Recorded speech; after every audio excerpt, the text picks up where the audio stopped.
नमस्कार मित्रांनो, स्वागत आहे तुमचं पुन्हा एका नवीन व्हिडिओमध्ये.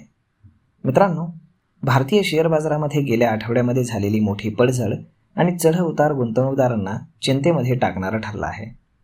मध्यपूर्वेतील युद्धजन्य परिस्थिती, कच्च्या तेलाच्या भडकलेल्या किमती आणि जागतिक पातळीवरील अनिश्चितता यामुळे मुंबई शेअर बाजाराचा निर्देशांक हा 2.57% घसरून 76,059 अंकांवरती बंद झाला. तर निफ्टी हा 1.67% घसरणीसह 23,764 वरती येऊन थांबला होता. मिडकॅप आणि स्मॉल कॅप देखील ऑलमोस्ट 1.5 ते 2.5% फटका बसून बंद झालेत. तर आता येणारा हा नवीन आठवडा, यामध्ये बाजार सावरणार की आणखी कोसळणार, याचं उत्तर देशांतर्गत घटक आणि आंतरराष्ट्रीय पातळीवरील 5 महत्त्वाच्या घटनांवरती अवलंबून आहेत. यातील सर्वात पहिली गोष्ट ती म्हणजेच US फेडचा व्याजदराचा निर्णय हा कळीचा मुद्दा ठरणार आहे. अमेरिकेच्या फेडरल रिझर्व्हच्या ओपन मार्केट कमिटीची अतिशय महत्त्वाची बैठक 28 आणि 29 जुलै रोजी पार पडणार आहे.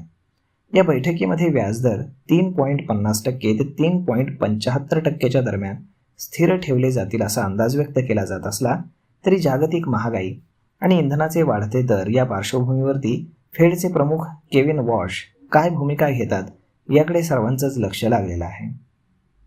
फेडने व्याजदर वाढीचे किंवा कठोर आर्थिक धोरणांचे संकेत दिल्यास भारतीय बाजारासह जागतिक शेअर बाजारामध्ये विक्रीचा दबाव वाढताना आपल्याला पाहायला मिळू शकतो. आता दुसरा मुद्दा आहे तो म्हणजे कंपन्यांच्या पहिल्या तिमाहीच्या निकालांची सगळी जी काही मदार आहे तर ती बाजारावर आहे.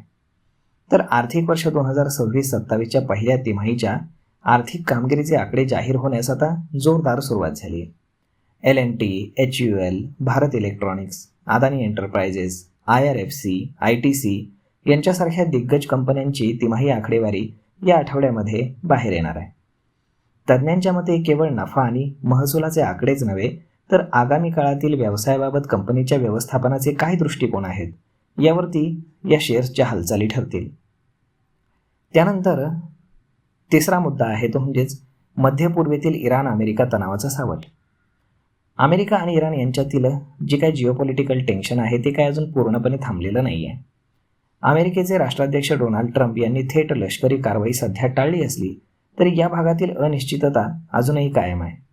विशेषतः ऊर्जा क्षेत्रातील संबंधित पायाभूत सुविधा आणि स्ट्रेट ऑफ हॉर्मुझमधील व्यापारी जहाजांच्या वाहतुकीला काही अडथळा निर्माण झाल्यास जागतिक बाजारामध्ये पुन्हा एकदा भीतीचं वातावरण पसरू शकतं, ज्याचा थेट फटका भारतीय रुपया आणि शेअर बाजाराला बसेल. त्यानंतर चौथा मुद्दा आहे ते म्हणजे कच्च्या तेलाचे चढउतार आणि महागाईची भीती. गेल्या आठवड्यामध्ये ब्रेंट क्रूड $100 प्रति बॅरेलच्या वर गेलं होतं तर WTI क्रूडनं देखील $90चा टप्पा ओलांडला होता. मात्र चीनच्या मध्यस्थीनं शांतता चर्चेच्या आशा निर्माण झाल्यामुळे तेलाचे दर काहीसे खाली आलेत. तरीही कच्च्या तेलाच्या किमती अजून भडकल्यास भारताचं आयात बिल वाढून चालू खात्यातील तूट आणि महागाईचा भडका उडण्याची भीती आहे, ज्यामुळे बाजारामध्ये मंदीचं सावट येऊ शकतं. त्यानंतर पाचवा मुद्दा आहे तो म्हणजेच परदेशी आणि जे काही संस्थात्मक गुंतवणूकदार आहेत त्यांची खरेदी विक्री. भारतीय बाजाराला दिशा देण्यात FII आणि DII यांची खरेदी विक्री अत्यंत निर्णायक ठरणार आहे.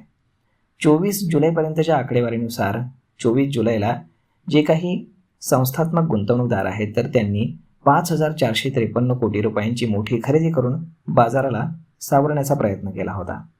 तर परदेशी गुंतवणूकदारांनी 3,992 कोटींचे शेअर्स एका दिवसात विकले होते. कच्च्या तेलाचे भाव नियंत्रणात राहिल्यास परदेशी गुंतवणूकदार पुन्हा खरेदीदार बनू शकतात. मात्र अमेरिकन बॉन्ड यील्ड वाढल्यास FIIचा निधी बाहेर जाण्याचा धोका हा कायम राहील. तर मग आता संभाव्य बाजार अस्थिरतेच्या पार्श्वभूमीवरती लहान आणि किरकोळ गुंतवणूकदारांनी काही धोरणांचा विचार करावा. फेडच्या निर्णयामुळे किंवा तिमाही निकालांमुळे बाजारामध्ये अल्पकालीन अस्थिरता येऊ शकते. तुमच्या दीर्घकालीन SIP यामुळे अनावश्यकपणे बंद करू नका. तसेच पहिल्या तिमाहीच्या Q1 निकालानंतर मजबूत मूलभूत तत्व आणि सुधारित कमाई दर्शवणाऱ्या कंपन्यांवरती लक्ष तुम्ही केंद्रित करा.